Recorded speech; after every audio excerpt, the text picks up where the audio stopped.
Alright, hey guys, Fiddle Ferret here, and welcome back to another Manga First Take. So, today we are taking a look at Dragons Rioting, published by Yen Press. So, little backstory on this to tell you how I ended up with this volume. Basically, I was just going through the new releases on all the manga sites.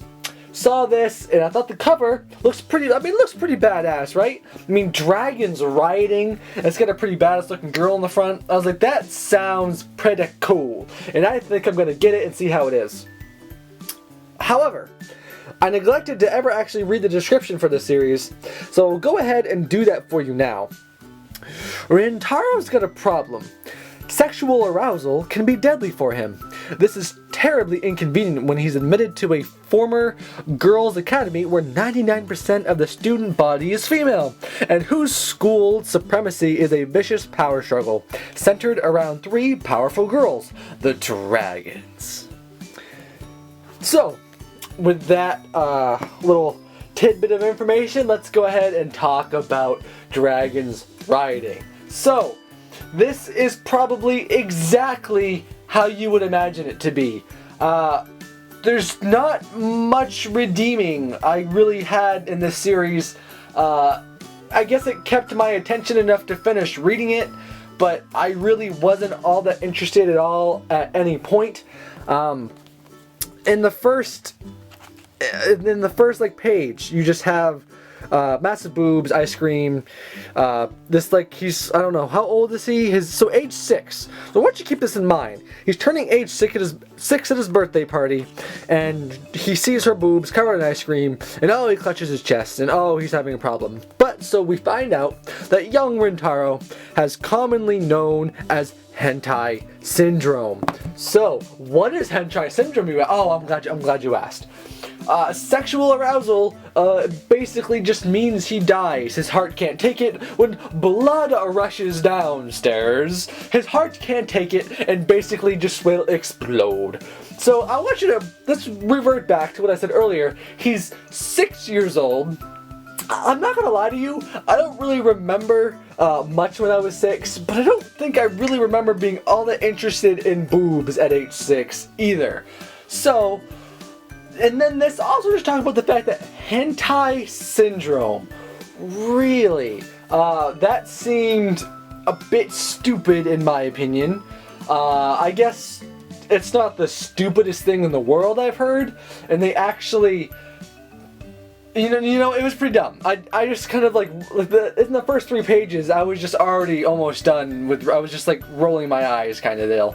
But I will say, it gets a little bit better the farther it gets in. So, young poor Rintaro has hentai syndrome, and he now must train with his father for 10 long years to be able to master his inner self and be able to control his emotions. And he also becomes basically OP for some reason, like unbelievably strong.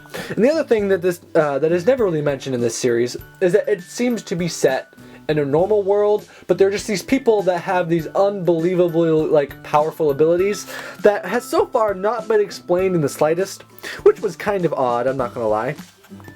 And poor Rintaro thinks he's going to an all-boys boarding school, but he finds out that it used to be an all-girls school, and now that 99% of the population is female. So he's freaking out because he needs to transfer away, and but he runs into the dragons, and the dragons are the thing that rule the school. For some reason. I'm not really sure why, that wasn't explained either. And so he basically decides that he's gonna get out of here and does some OP things, stops the fight, and everyone's like, ooh man, this guy's really powerful. So the 3 dragons, as you can see, the one on the front, kind of are vying for the leadership of the school. You have Dragon of Flashing Star, Dragon of Gleaming Light, and the Dragon of Storming Jade. Their names there too, but I don't care about what their actual names are. I just care about their dragon names because, you know, plot. So they fighting it out. Obviously, the Dragon of Flashing Star is obviously the weakest, and you can see there's the whole series is just basically stuff like this. And so she's the weakest. She sees how strong Rintaro is. She wants to be him to be her master, so she can learn from him and be able to, you know, become strong and take over the school, I guess. Because the other girls are leading it poorly. I'm starting to get like a Kill la Kill vibe now, the more than I think about it. But anyway, so yeah, there are many shenanigans that you can imagine happen. There's already been a bathroom scene with you know, several girls, as you could imagine, because he's trying to stay away from sexual arousal. That's all that really ends up happening to him. The only real redeeming thing I can say about this, a couple things, I guess. The art is just so-so. I guess the only place the art excels is where, you know, all of the ecchi parts are, which I guess shouldn't be too surprising. But the other place the story excels, I guess, is Rintaro himself. He's one of the few, I guess, characters in these type of series. He's actually pretty badass, but he's kind of the point where he's so OP that doesn't really make sense. But he's kind of civil, I guess you could say. He's not like drooling. I mean, he wants nothing to do with girls whatsoever, so he's not like drooling like, oh, boobs, what do I do? He's more of like a, I'm gonna like just keep averting my eyes and not looking at them kind of deal. Which was sort of refreshing in a way, just because usually the characters are like, I don't know, they ogle or they grab or whatever happens. So, Dragon's Rioting, I mean, if you really just want an ecchi story without much story, I mean, this was probably a good series for you to pick up.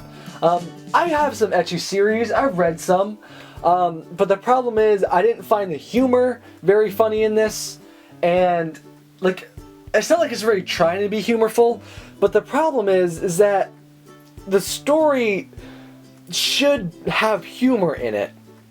And there has been some, but like I said, I haven't been, like, something like Monster Mizumi. The whole thing is, like, ecchi is all it is, but I find it funny. This is a story that's trying to be serious and almost like it's trying to have an actual plot, but it's just not happening. So, that's Dragon Rioting for you guys. It wasn't my favorite, so that's just something I will say for it. It really didn't do much for me. Maybe I'll give another volume, maybe two, a try to see where this series goes. And if it does turn around, maybe I'll let you know. But anyway, guys, I do hope you enjoyed this video, and a rating would be much appreciated. But anyway, guys, I've been Fiddle Ferret, and I will see you back on the prowl next time. Bye-bye!